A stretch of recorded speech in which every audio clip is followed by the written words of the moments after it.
Para falar do nosso tema de hoje, vamos receber aqui a psicóloga Eduarda Basso.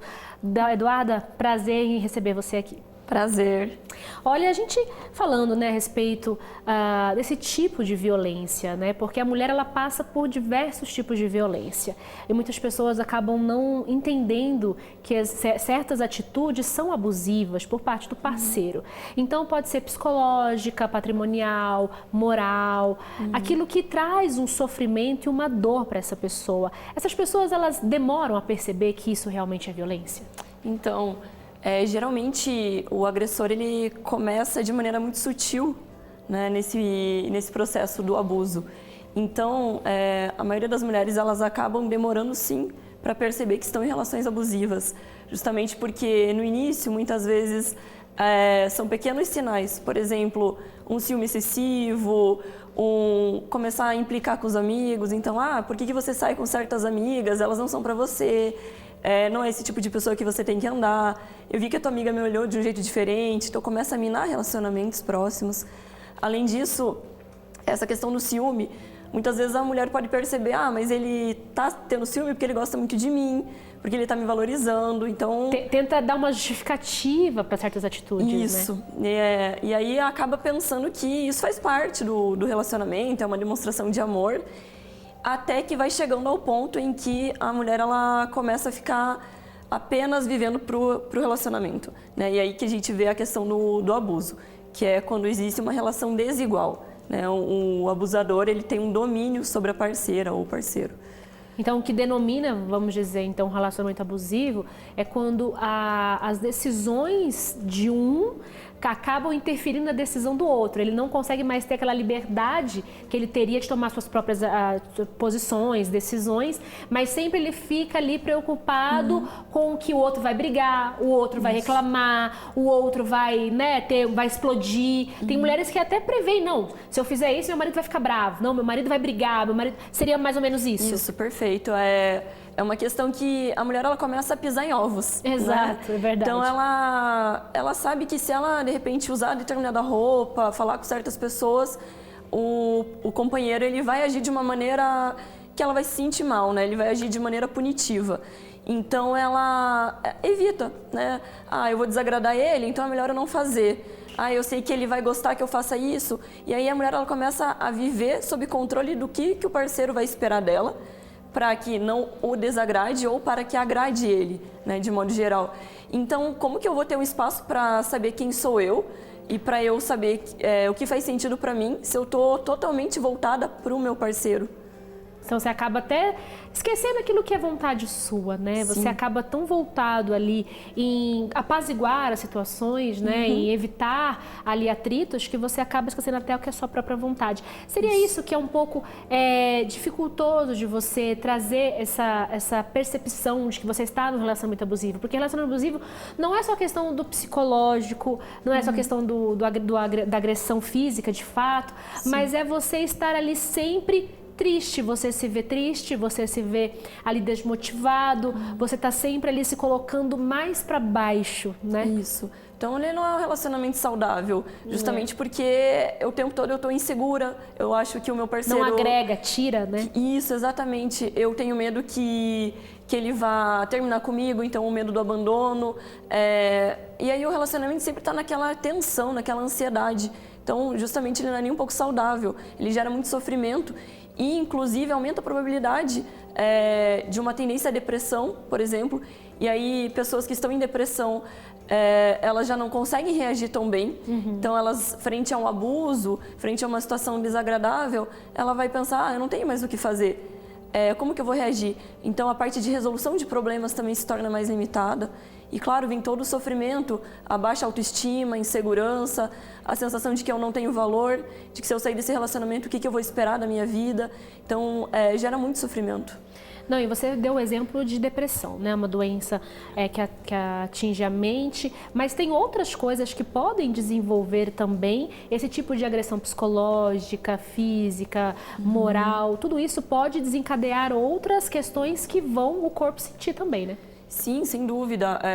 Algumas questões até que não somente da saúde mental, mas tem mulheres que acabam sentindo mais dores, até mesmo dores de cabeça, dores de estômago, nível de estresse muito alto. Uma crise de ansiedade, uma síndrome de pânico, porque a pessoa realmente ela fica ali, com todo o tempo ali, aquele medo, aquele pavor, aquele pânico, ela acaba atraindo aquilo para dentro dela. Isso. E ela quer fechar e acaba não sabendo como exteriorizar esse sentimento, né? Geralmente as vítimas de agressão, elas têm sim uma tendência maior à ansiedade. Sim. Justamente porque elas vivem nesse clima, como eu disse, de tensão.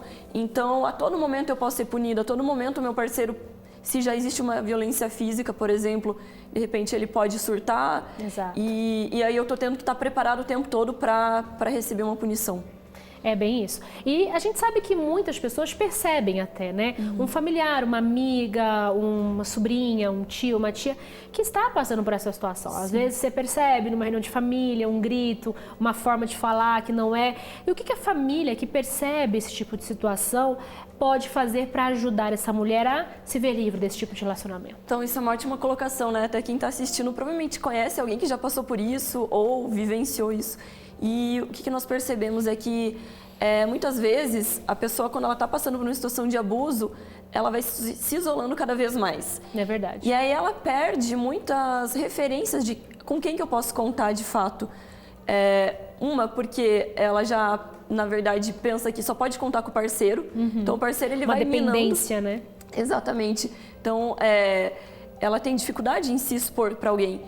E aí quem está de fora e sabe disso precisa ter muita empatia, de ter um autocuidado com essa pessoa e ao mesmo tempo tentar fazer com que esse vínculo ele se fortaleça.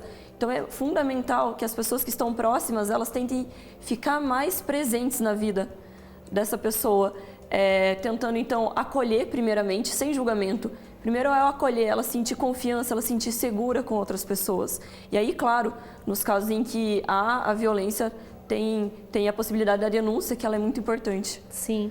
Não, e o que é importante a gente falar aqui, que as agressões físicas, que vai levar ali realmente aquela agressão que a gente fala de corpo, né? Aquelas mulheres que realmente acabam apanhando de fato e que muitas aí a gente vê um número alto de mulheres aí assassinadas, feminicídio, Sim. que é tão falado, novas previsões agora no Código Penal também para poder proteger a mulher, junto com a Lei Maria da Penha, que está aí fazendo 15 anos, né, de Lei Maria da Penha. Mas esses agressores, eles não começaram dessa forma, né, Eduardo? Eles não começaram agredindo. O que eu queria que você até deixasse como uma percepção, você como psicóloga, pode dizer aquilo que são os indícios de que, olha, não, aqui eu tenho que parar porque dali para frente eu corro até risco de vida. O que é? Se tem um limiar que a gente pode dizer, olha, vou até aqui? Certo. Então, até um ponto importante antes de como que funciona o fenômeno da agressão, né? Então, infelizmente, a cultura, ela ainda reforça alguns padrões, principalmente do homem, né? Nós aqui estamos reforçando a questão do homem, de que ele é o provedor, de que a mulher ela tem que fazer, ela é a que vai cuidar da casa. Sim, essa divisão, né? Homem e mulher. Ela tem que lutar muito pelo relacionamento, então ceder muitas vezes a questão do papel econômico, então tudo isso favorece um padrão de relacionamento desigual. Sim. Quais são os principais sinais que a mulher ela tem que estar atenta? O quanto ela está se sentindo nesse processo, se ela está tendo mais momentos de sofrimento ou mais momentos bons. Porque muitas vezes as mulheres elas tendem a falar, mas ele é bom para mim, mas... aí vem o mais. Mas ele muitas vezes é agressivo, muitas vezes ele do nada me trata diferente, faz coisas, me manipula, enfim... E perceber aí, onde tem esse mais, né? Onde tem esse mais. Onde vira, né? Que você é feliz, tem esses dias felizes, mas a maior parte acontece isso, a maior parte sucede certas situações que são desagradáveis. Isso. Às vezes as mulheres elas se apegam a um momento que foi positivo. Então, há 10 anos atrás ele me tratou muito bem.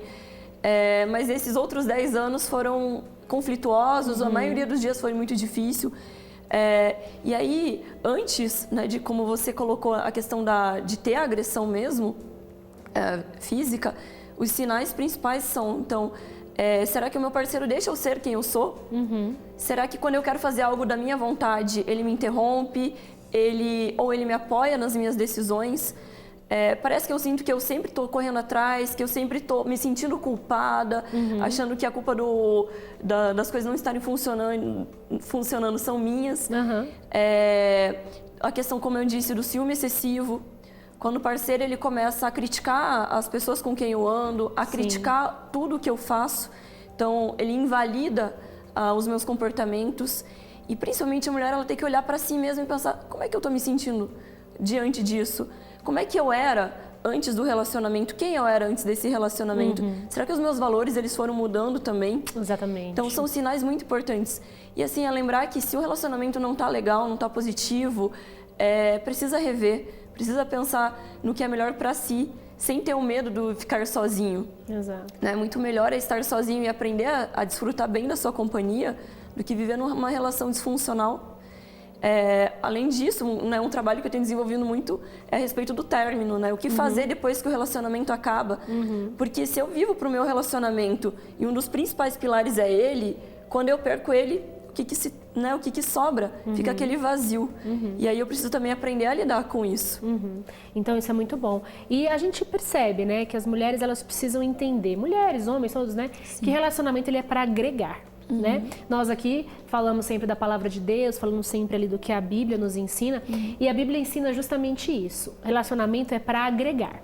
São duas pessoas que se completam e aí se tornam um, é o que a Bíblia diz. Mas não pode ser mais de um e menos do outro, não pode ter uma balança desigual, ou seja, é 80% da vontade do homem e 20% da vontade da mulher ou vice-versa. Tem que ter essa balança igual, porque sim, a mulher ela foi feita para o homem foi feito para a mulher, e aí a gente se agrega, os dois se juntam, se unem, se tornam um só e são felizes. Isso. Eduarda Basso, muito obrigada pela tua presença, falando aqui com ela, que pode esclarecer pra gente um pouquinho desse relacionamento abusivo que você não pode aceitar de forma nenhuma. Sempre procure ser feliz. Se um relacionamento, ele tem que te fazer feliz. O relacionamento, ele tem que te fazer ser feliz, ser alegre, ter satisfação e alegrias. Claro, lutas, dificuldades, sempre vamos ter, isso faz parte da vida, mas sempre com qualidade de vida.